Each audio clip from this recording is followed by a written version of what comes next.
Everything you need to know about the Apelles palette, part 9 of 30.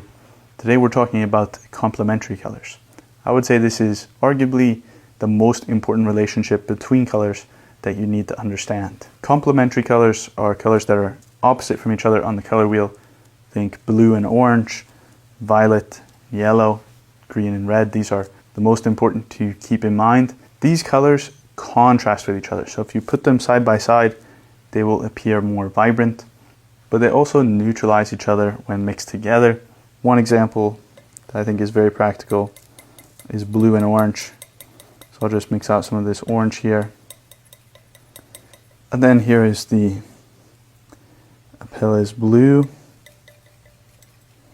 So this is very important to keep in mind when you're painting with the Apelles palette. These have a very important relationship, and you're going to get an added sense of coolness from your Apelles blue because of the contrast that it has with orange.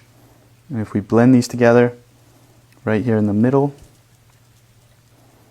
you can see we get very neutral gray type color. That's also going to be extremely useful. You're going to want to use that a lot in order to neutralize and to settle things down.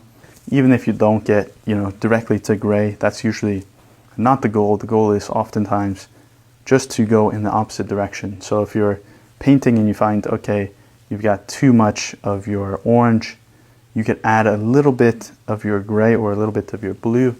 It's going to calm that orange down, so that way it's just not so vibrant.